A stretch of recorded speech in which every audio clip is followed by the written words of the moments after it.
Choice Promotions. Happy to be at Flagstaff Communicators today. Promotional products are the most valuable promotional advertising medium for our business. I say this based on good statistical information. 76% of people who receive a promotional product can recall the message that's on it. If you take that and you compare it to someone's recall of a TV commercial or a radio spot, it is far well and above the most bang for the buck and the best longevity for your advertising message. So regarding promotional products, 83% of the people surveyed in a survey recently said that they enjoyed receiving promotional products. 20% of those consumers will make a purchase after receiving a promotional product, and 83% could recall the name of the advertiser on that promotional product. 8 out of 10 people like receiving promotional products, while 7 out of 10 people find online advertising annoying. So it's nice to be able to hit those ad avoiders with something that actually gets a thank you when you hand that product to the person. People between the ages of 17 and 35 are probably the worst offenders when it comes to ad avoiding. They don't like to receive those in-your-face advertising messages that you might hear screamed on TV or radio, or online advertising that comes up on the internet. But if you give them something that they can use, a mouse pad, a keychain, whatever the demographic is that you're trying to hit, that is actually something that's going to elicit a response of thank you rather than get away. That doesn't mean that all other media is bad. Actually, promotional products can help tie in to a message that's heard on TV or on the radio. An example might be the Live Strong campaign.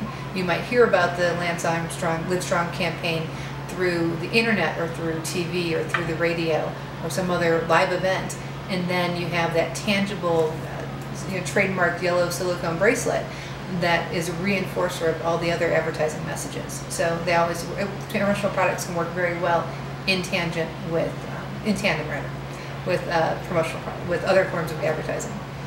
Now, how do we stay ecological? And we talked a little bit about things you think are ecological, but they really aren't. And how do we do the best for that?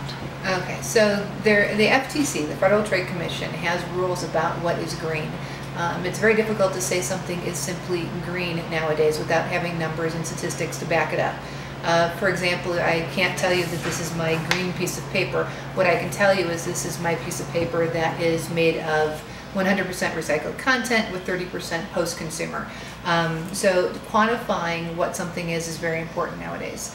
So in terms of a promotional product, what we look at when we're helping our clients target a green market is, first of all, who's your target market? Let's target the market well, so that you are giving the appropriate item to the appropriate demographic.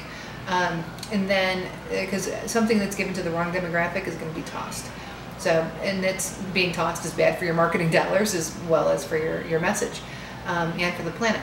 So when you select an item wisely, that's the first step. Then looking at where does the material come from? Is it a domestically made product? Is it imported from overseas? Is it a renewable resource? Does it come from petroleum, or does it come from USA-made corn plastic? Is it wood? Is it bamboo? And looking at those different qualities of the product. Then, is it durable? I mean, having a product that doesn't work certainly doesn't do anybody any good for the marketing message or for the planet.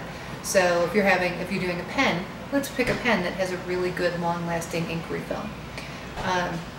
And then, what is the consumer going to do with it at the end of the product's useful life? So can it be recycled? Can it be easily recycled? The FTC also talks about recyclability. So if you have a product and you say, oh yes, it's recyclable, well, if that local municipality doesn't have recycling for that number of plastic, or if the plastic isn't labeled to what number it has, then it's not technically recyclable. And the FTC, like I said, has rules about that. So it's best to say something that is, like it's a #1 plastic, or to market that it's a #1 plastic. And just to look at, what is that consumer going to reasonably do to recycle that product at the end of its lifespan. So just looking at it kind of cradle to grave, or ideally cradle to cradle, to make sure that you're getting the best, most ecologically sound product that you can choose. And also something that ties to your message. For example, somebody related to forestry might be more concerned about trees in saving trees than a water conservation might be more concerned about saving water. So we always look at that as well. As a past president of Flagstaff Communicators, I have to say it was a lot of fun to be here today and to see some of the familiar old faces, and not old faces, but familiar faces of the longtime members, and also some of the new people too. It's good to see this group doing well. Thank you. Thank you.